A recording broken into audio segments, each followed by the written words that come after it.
What is going on, world? Welcome back once again. My name is ZacNovak and this is ZacNovak Plays Games. In today's video, we're going over all the new exotics coming with the Warmind DLC, as well as the returning exotics from D1 that are coming into the D2 revolution. Roll the intros, let's get straight into the video, and I do hope you enjoy.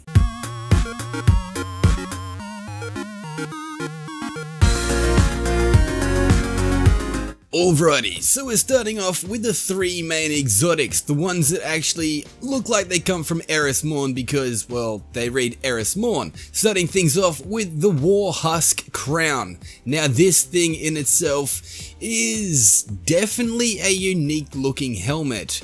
I do have to think that by the perk actual symbol, potentially it's got to do with maybe going invisible and striking an enemy causes some form of damage or something like that sort, because it seems like, you know, the skull in itself kind of represents stealth and things like that. Moving on though, because we have a few more to go, we've got the Worm God Caress for the Titan. Now these gauntlets look amazing, and honestly they remind me of something from the Skyrim workshop. If you guys have actually, you know, played Skyrim, gone online and downloaded anything on the PC from the actual Skyrim workshop, you will see that a lot of people actually do armors like this. But in Destiny, I will have to say this thing looks pretty freaking amazing, and potentially with the perk that it does kind of look like a serpent circling another serpent in itself, this may cause, you know, some form of actual corrosive damage, or I don't know, it could just be some form of lingering damage. We'll have to see. I'm honestly really hyped for this, as well as the Oculus Zoll, which I think this in itself is probably the weirdest looking exotic we've actually ever had. It kind of looks like we've literally just grabbed a knight's face and kind of just stuck it on our helmet. It looks really unique, and I honestly think that this perk has definitely something to do with a void. Potentially it's going to cause, you know, scatter grenades to track enemies or something like that. Something like the Nothing Manacles, I just have a feeling. Moving on though, we have the Huckleberry, the submachine gun from Tex Mechanica. Now I do think this thing in itself with the actual perk most likely is, you know, a form of getting ammo back, or if you get precision hits or precision kills, you get ammo back and that deals more damage, as well as the secondary perk, which kinda I think potentially may be if you get precision kills after precision kills, there may be a secondary proc that allows you to get, I don't know, 3 times damage or something. Just have a feeling, because Tex Mechanica and it's a submachine gun, this thing looks amazing, especially with that fire rate. Holy Jesus, I am hyped. Moving on to the Souris regime, the D1 auto rifle that is coming back in. Is this thing a clown? Hey, Bungie, is this thing a clown? No, like for real, so. When Souris first came out, it was white and red. Then it got brought back and it was white and black. Potentially, I do think this thing will actually, you know, be black and orange at a certain point, because we have seen in some trailers that it does actually, you know, look a little bit different than this. But I'd have to say, most likely it is the same Souris from D1, potentially with a few changes for D2. I am really hyped. We can also see it's got the change in actual fire rate still, so that is cool. Next up, another D1, we've got the Sealed Cara's Grasps. Now, whether these things actually have the same perk as they did in D1 will actually be a teller. I honestly think that this perk in itself is potentially different. As we can see, it looks like a claw. Maybe this thing has to do with jumping in the air and going on a strike. We'll see how things actually turn out and pan for that, but holy Jesus, I'm excited. Even though this is, you know, D1 exotics coming to D2, it's pretty cool, it's nostalgic. But moving on from nostalgia, we have the Warlock Alchemy for the Warlock.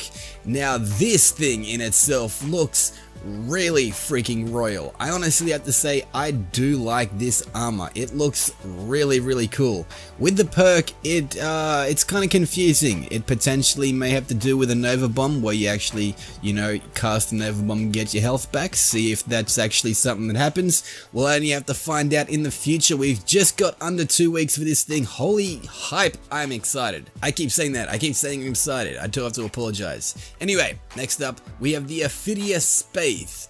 Now this in itself is definitely a different kind of, you know, exotic for the hunter or huntress, if you will. I will have to say that the whole idea and whole name of Ophidia does actually remind me of Ophidian aspects. Potentially it has something to do with it.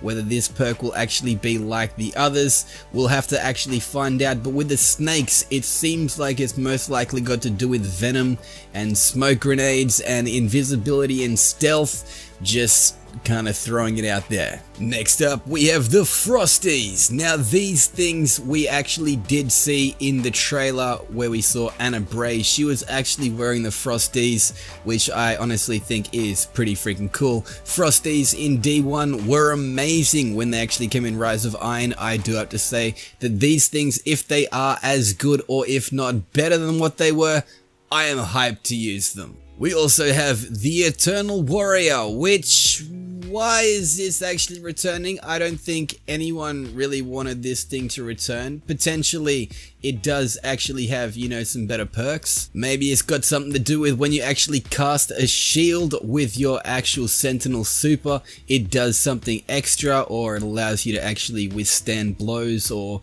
it gives you some perk. Most likely is what it does, because that's what it did in D1. Another fan favorite from D1 are the Claws of Cara, which are returning as well. These things actually look really cool for D2, and I'm excited to use them. Whether the perk is the same as it was in Destiny 1, we can only actually find out in the future, but I honestly have to think this has to do with in-air doing something, in-air accuracy, in-air grenades, in-air melee, something like that.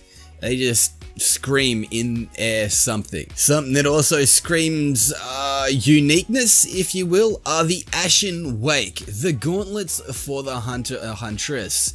Now these things, they definitely look unique. I will have to say that I honestly think they have to do with rezzing teammates or something along these lines, because it kind of just seems as though these things might be, you know, helpful towards teammates. Also, they could just be really freaking OP and allow you to actually cast a million shadow shots. We never know, we will have to find out in the future. And finally, the last two, the Armamentarian being the second last. This thing from D1 is something that I really do love. Having this in D2 will be amazing. Double grenades is always fun. Whether these double grenades actually have some form of transfusion, or, you know, the grenades in themselves actually recharge faster, we'll have to see. I keep saying that, we'll have to see. I mean, yes, we'll have to see because we can't actually see it yet. But anyway, finally finishing things off with the last exotic, the Apotheosis Veil from D1, which, yeah, this thing looks pretty beat up and kind of recycled, but hey, it's still, I guess, recycled content, so it's not really the greatest, but you never know.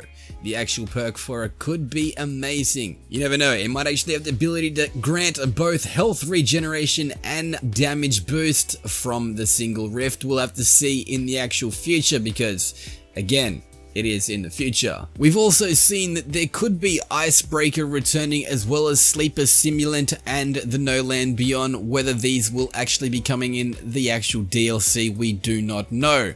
But until the next video, this has been ZacNovak. Do all that good stuff down below, and I'll be sharing like Karen if he was Ed Sheeran. Let me know in the comment section, what are you guys most hyped for? But until next time, do all that good stuff, and I'm out of here. Signing off, peace out.